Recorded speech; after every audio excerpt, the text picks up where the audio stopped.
We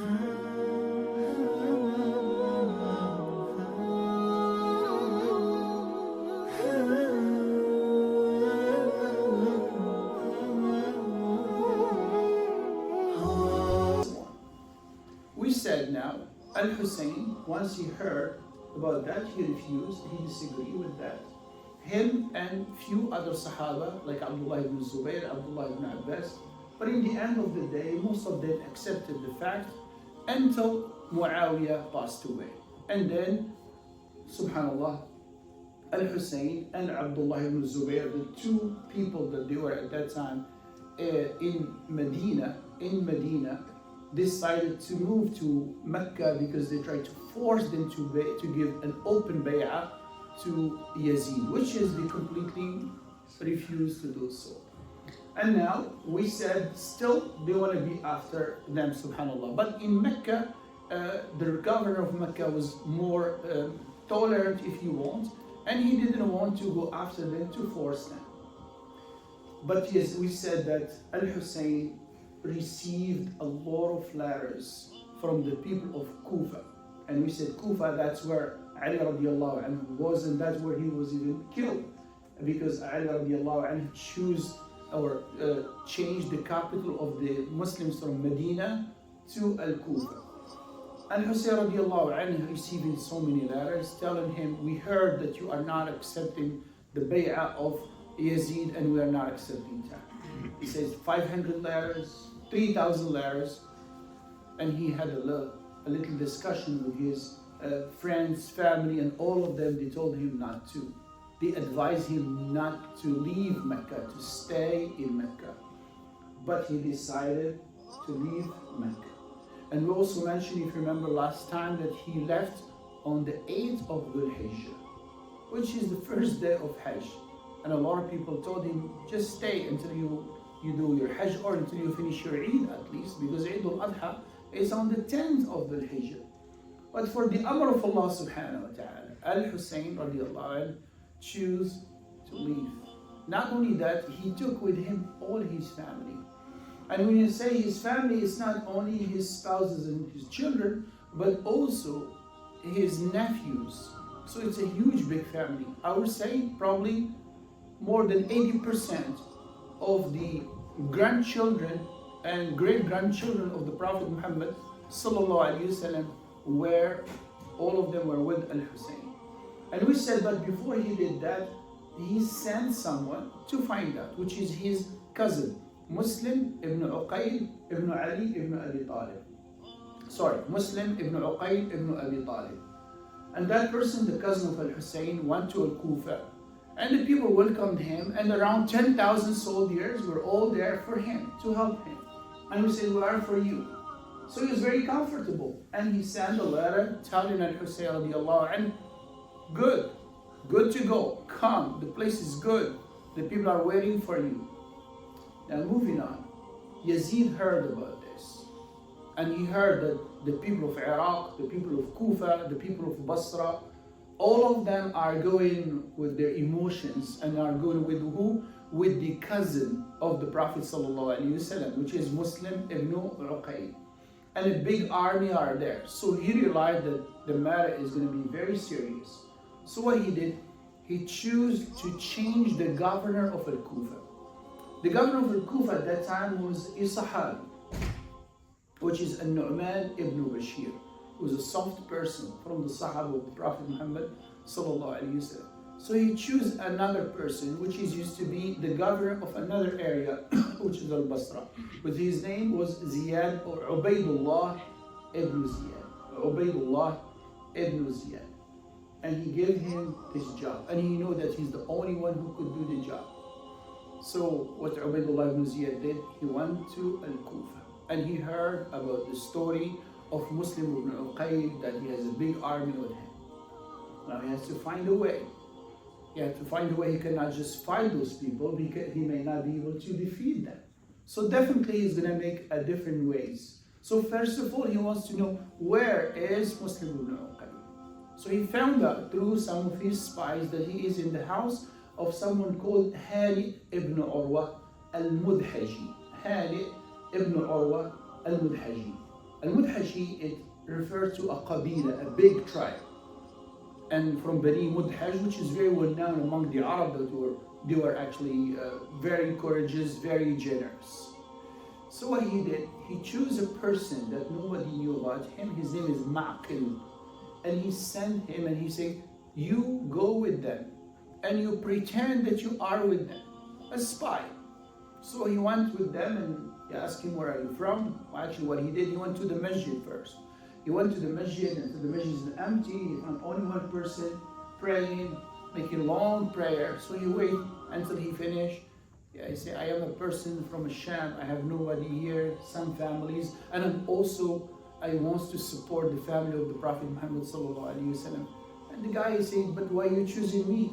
He said, I saw in you that you look such a righteous person and so on. So he was able actually to gain his confidence. So he took him with him. He took him with him to the house or to the place where Muslim ibn Uqayl is hiding, which is, we said, the house of Hani ibn Urwa. So what he did now, every day he stayed with them the whole day, talking to them, listening to them. And the end of the day, okay, I'm going to go to some of my friends or family to sleep. But what he does, he takes a full report and take it to Ubaydullah ibn Ziyad, the one who's being sent by Yazid every day. Probably that for like a couple of days, a week, 10 days or more. Now it looks like Ubaydullah ibn Ziyad has a report of every day, every details, all what they are saying. Ubaydullah ibn Ziyad now is the governor. So what he did, he called them some of the, let's say, the seniors of the Kufa. And he said, I see that Hani ibn Urwa is not coming to see us anymore. He is from the leaders of the city, so he's supposed to be with us, coming to see the Amir. Why he's not coming? He said, probably he's not feeling well, probably he's sick. So he said, still, he should come and see the Amir. I'm asking you to give him this invitation and you have to bring him. So some of the people went to him and say, the Amir is asking about you. He said, oh, I will come. He said, no, you cannot say that, you have to go to him. So he went the next day. He said, okay, fine, I will go. So he went there. So once he entered in the palace of Ubaydullah ibn Ziyad, so he asked him, how are you doing? I'm doing fine. Why you are away from us? I was not just feeling well or some issues. So he said, what about Muslim ibn Uqayl? Say, what about him? So he said, listen, I know that you are supporting him. I know that he is with you, and I know, and I know, and I know. And Hani ibn Urwa didn't find anything to say. He said, indeed, yes. But I didn't invite him. He came to my house. And I am, as you know, one of the leaders of my tribe. He said, okay, then you have to send him to me. He said, I can't. I'm a person that this is my guest. How can I give him to you? How can I refuse him? This is not the akhlaq of the Muslims. This is not the characters of the Arabs. He said, then I will kill you. He said, that's your choice, but I will never do such a thing. So Ubaydullah ibn Ziyad was really angry. He stood up and he started hitting Hani ibn Urwa. Well, actually, he injured him on his face, but the guy decided that I will not give you Muslim ibn Uqayl. But what happened, subhanAllah, definitely the army of Ubaydullah ibn Ziyad were able to go to the house. Now those number that you were 10,000 end up by the end of the day to become 1,600. And the next few days it will drop to like 70, 50. And one day he found himself by himself. So all what he did, he tried to run away to a place, knock on the door of a woman, give him some water. Who are you? I am so and so. But you know how the spy could find out. So he was being captured. Muslim ibn Uqayl ibn Abi Talib. This is actually the cousin of Ali ibn Abi Talib. They brought him to Ubaydullah ibn Ziyad. Ubaydullah ibn Ziyad, in a way, killed him in such an ugly way. According to some of the historians, he took him all the way to the top of the palace and then they threw him. And they want the people to see that this is what will happen whoever stand against Ubaydullah ibn Ziyad, whoever stand against Yazid. Now all those details that I'm talking about, Al-Hussain radiallahu anh doesn't know about it. At that time didn't have WhatsApp, right? Or any kind of social media that they will send, or TV or radio or phones or whatever. And Al-Hussain was already coming now until he was in a certain place. And that's the place we will call Karbala. And actually Al-Hussain, once he got over there, he asked, what is this place? They say Karbala. And he break it into two, and he wasn't happy with the word. He said Karabun or Karbun wa Bala. Karbun wa Bala. In Arabic language, these two words, Karb means fear, disaster, and Bala, as all of you know what's Bala, Baliya, Musiba. Anyway, he was there. Now what happened? Ubaydullah ibn Ziyad now, he has all the power. He decided to send an army to bring who? To bring Al-Hussain radiallahu anhu. He appointed as a general of that army one of the children of the Sahaba, which is his name is Umar ibn Sa'd ibn Abi Waqqas. Umar ibn Sa'd ibn Abi Waqqas. So you all of you know Sa'd ibn Abi Waqqas, one of the 10 Sahabas promised Jannah. And Rasulullah used to be so proud of him. He used to call him Khal, like my uncle from my mother's side. But this is his son. He was the general of the army. They went to the Hussain, we'll make it short. A long conversation was going on. Al-Hussain realized that there's no way out. He had with him around 70 people, 72, 73. Most of them are only from his family. And the 3,000 or the 10,000 people that they promised him, nobody is with him. He knew that he's facing a horrible destiny, if you want. So what he did, he proposed. And he said, okay, let me go back to Mecca. Or let me go to Yazid, which is in Damascus. Or let me go to the border of the Muslims, because what I mean by the borders of the Islamic Empire, so you always have armies there and you have the enemies on the other side. He said, I will be on the border, called Murabit. What's Murabit? A person who is at the border of the Islam. And actually, the reward of those are more than anyone else. Rasulullah said, رِبَاطُ يَوْمٍ فِي سَبِيلِ اللَّهِ خَيْرٌ مِنَ الدُّنْيَا وَمَا. To be at the border, guarding the Islamic territory for one night is better than the entire world and what is in it. But going back, they refused that. When Ubaydullah ibn Ziyad heard this proposal, he said no. Al-Hussain has only one choice, to come to me and apologize, and I will decide if I will let him go or not. He wanted actually to humiliate Al-Hussain radiallahu anhu ardah. Otherwise, he will be facing what? Death. Al-Hussain didn't accept to humiliate himself and accept to go as a slave, if you want, to Ubaydullah ibn Ziyad, who will decide about his life. The battle starts between an army of 70 someone and an army of few thousand. Definitely, there's no comparison between these two armies. Definitely. The battle starts and all the family of Al-Hussain will be killed as a shuhada. And I'm talking about his nephews, some of his brothers. And when I say his brothers, you remember what we said before, that Ali radiallahu anhu arda had other kids from other spouses than Fatima al-Zahra. Some of them, their name was Umar and Abu Bakr and Uthman and Ali and many and Muhammad and so. All of them, Al-Hussain saw them being killed in front of his eyes while they were trying to defend either that's their brothers, their elder brother, or that's their uncle, subhanAllah. Even some of the children of his brother Al-Hussain were also involved there. In this incident, maybe 30, 40 from the family of the Prophet ﷺ were killed on that day. It was just a horrible day. You cannot just say how these people had the heart to kill who? The grandchildren of their Prophet Muhammad ﷺ. Anyway, it looks like the battle was going on and babies were killed, women were being attacked. I don't know what was in the mind of those people who were there. And all of them, they claimed to be Muslims. And these are not enemies that they are fighting. These are not kuffar that you are fighting with. These are the people, let me tell you something, it looks funny, but it's not funny.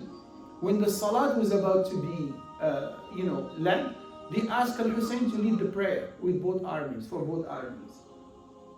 But when it comes to confrontation, they were there to fight Al-Hussain. Looks like in the end, nobody wants to come to Al-Hussain. Like all of them, they were kind of trying to avoid to be the one to kill Al-Hussain. Or whatever could be the reason, until the end. Two names there are being mentioned in the history. One of them is Sinan ibn Anas. Sinan ibn Anas al-Nakha'i. Sinan ibn Anas al-Nakha'i. The story said probably he's the one who had the courage to go and hit the Hussain and kill him. And it looks like still they were around him what to do.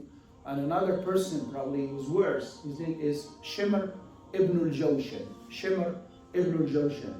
This person probably he wants probably get a reward. He went and he completely cut the head. I don't know how to describe that a person is going to the body of the grandson of the Prophet Muhammad sallallahu alaihi wasallam, which is all of them. They know he is the son of Ali and the son of Fatima. They know that Rasulullah said this is from the people of Jannah. Still they have this mind of carrying the head of that person. And one of them, he carried it and he took it with him. Not only that, they were actually very proud, some of them. When he took the head of Al-Hussain, this person Jawshan, he took it to Ubaydullah ibn Ziyad and he said a verse which I will try to remember. He said, "Imla rikabi fiddatan wa dhahaba. Imla rikabi fiddatan wa dhahaba. Inni qataltu as-sayyid al-muhajjaba. Inni qataltu as-sayyid al-muhajjaba. Afdalu an-nasi umman wa aba." SubhanAllah, what he's saying actually, he went to Ziyad, Ubaydullah ibn Ziyad, and he said to him, "Imla rikabi fiddatan wa dhahaba." Fill up my luggage or my basket with gold and with silver. Inni qataltu sayyid al-muhajjaba. I am the one who killed the great Sayyid, meaning Al-Hussain. Afdalu an-nasi umman wa aba. He is the best one when it comes to the father and to the mother. But look what he's proud of. Killing who? Al-Hussain, and asking to be rewarded with gold and silver for doing such thing. The battle finished like this. The head was being taken to Ziyad, Ubaydullah ibn Ziyad. And the whole family, whoever left among the women, which is one of the daughters of Ali radiallahu anhu, Zainab, and some of the children of Al-Hussain, which is Ali ibn al-Hussain, Ali al-Asqar and Ali al-Akbar. He has two kids and both of them, their names were Ali. One of them was a baby and the other one was 6, so that's why he was not being killed. All of them, he will be taken to Ziyad, and Ziyad will be sending them to who? To Yazid, to Damascus. Now the historians talk about this incident. Was Yazid happy with this? Somebody tried to give an excuse. Oh, he was not aware of this. He didn't want this to happen. He excused himself. He said, I didn't order for this. But let me tell you one thing. I will close for today at least. I mentioned 3 names today. Ubaydullah ibn Ziyad, and I mentioned Sinan ibn Anas, and I mentioned Shimr ibn al-Jawshan. Ubaydullah ibn Ziyad, he is the one who made the order.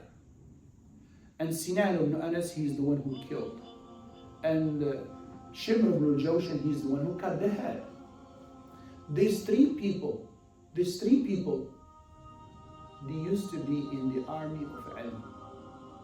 These 3 people that I mentioned, that they were involved in the killing of Hussain, the one who made the order, the one who killed, the one who cut the head, 3 of them were in the army of Ali radiallahu anhu when he was fighting against Muawiyah. Meaning they were the Shia of Ali.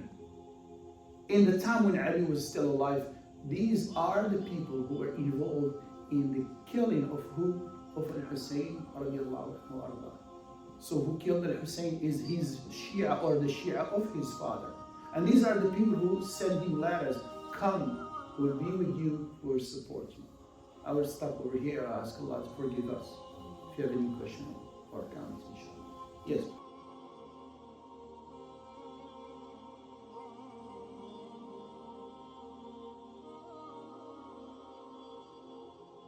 Your question exactly.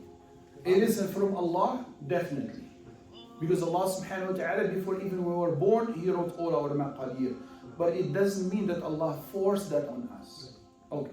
Imam Hussain already surrendered? Yes. So why not Imam Hussain? Good question.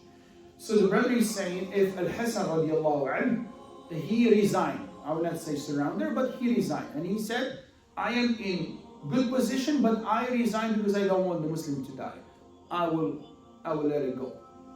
Al-Hussain was never happy with that. But the situation of Hussain is completely different than the situation of Hassan. At least in the time of Al-Hassan, Muawiyah ibn Abi Sufyan was a Sahabi. He was among the writers of the Wahy in the presence of Rasulullah. And there's a hadith of Rasulullah that says, Muawiyah rajulun salih, he is a good man. But Yazid, the son of Muawiyah, does not have no qualification to be who the Khalifa of the Muslims. So that's why Al-Hussain refused to give bay'ah.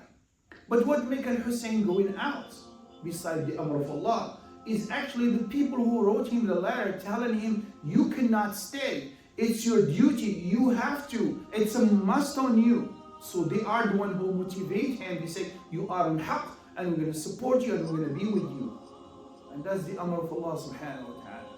But let me tell you, we cannot say it's the Amr of Allah. The Amr of Allah, let me put it in this way. Look, there's a difference between Allah knows and Allah does. Allah knows all the maqadir. Before you were born and I was born, before Adam was born, everything was written. But does Allah enforce things on us? No. Proof of that. Just an example of that. I'm a teacher and I'm giving a test to the students. Right? And I'm passing by and I see the students doing mistakes. Should I tell the students, oh, there's a mistake, or that's the test? That's the test. It's going to be unfair for me to tell. That's exactly what's happening. Allah subhanahu wa ta'ala, He wrote everything, but He gave to each one of us a test how we're going to deal with that. And each one of us, we shouldn't lie to ourselves. Each one of us, when you do something good, you feel it in your heart.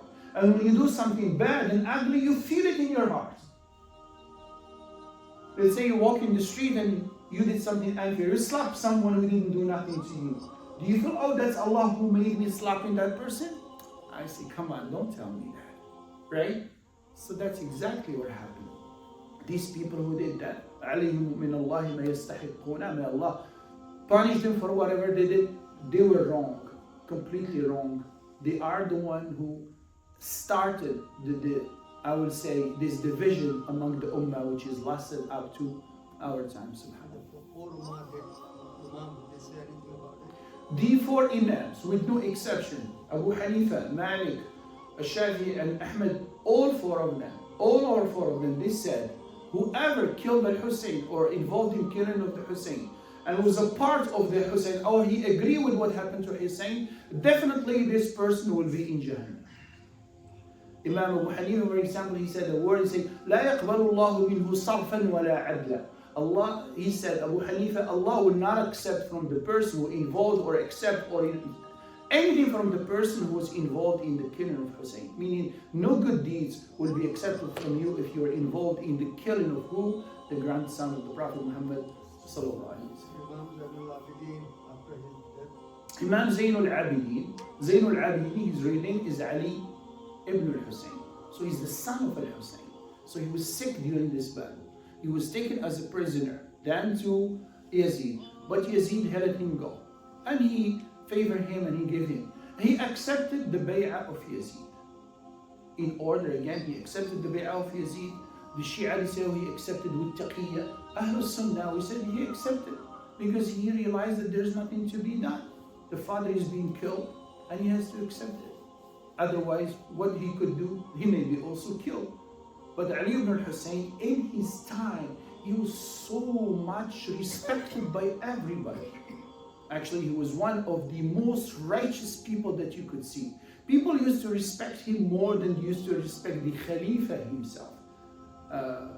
Let me just add this. Ali ibn al-Hussain, Zayn al-Abidin, this person, just to let you know, it was the time of Hajj. The time of Hajj. And it's so crowded around the Kaaba. So Hisham ibn Abdul Malik was actually the son of the king. He came to do tawaf. And it was so crowded that you couldn't even touch the Hajar al-Aswad. Whenever you want, people are pushing, that's fine. So he just sit on the side. So another person came, and that's who? Zayn al-Abidin. When he was walking, he saw people were making space for Ali ibn al-Hussain, Zayn al-Abidin, to go where? To the Hajar al-Aswad, to touch it. Out of what? Love and respect. Hisham ibn Abdul Malik, when he saw that, he wasn't happy. And he said in a word, although he knew, he said, Man hada? Like, who is this? Who is this that people are, And one of the poets was there. That's my background again. That's one of the poets. This is what, when he heard that, he said, هذا الذي تعرف البطحاء وطأته هذا التقي النقي الطاهر العلم هذا ابن فاطمة إن كنت جاهله بجده أنبياء الله قد ختموا. Just these two verses and we will finish this out. This is what he said. هذا الذي تعرف البطحاء وطأته. This is the person that even the ground knows about him. هذا التقي النقي الطاهر العلم. This is the taqi, the righteous, النقي, the clean ones, الطاهر, the pure, العلم. Nobody could deny that he knows this person. هذا ابن فاطمة إن كنت جاهله. This is the son of Fatima. If you don't know him, بجده أنبياء الله قد ختموا. With his grandfather, all the prophets ended. يغدي حياء ويغضى من مهابته فما يكلم إلا حين يبتسم. They say he has such a haya and such a haiba, so the people will not even speak to him, but only when he smiles. One of the most beautiful poems that could be said in the history of Arabic language is the saying about this. Well, actually, when he said that, he realized that probably this poet named is Al-Farazda, very well known. So Ali ibn al-Hussain, when he heard that, he gave him 100,000 dirham. He was very generous and rich also. So when he took it, he said, actually, I didn't say this for a reward. I said it out of love from me to the family of the Prophet sallallahu alaihi wasallam. Ali ibn Hussain said, yes, and I know that, but still that's for you. I ask Allah subhanahu wa ta'ala for you all of us. Jazakumullah khairan.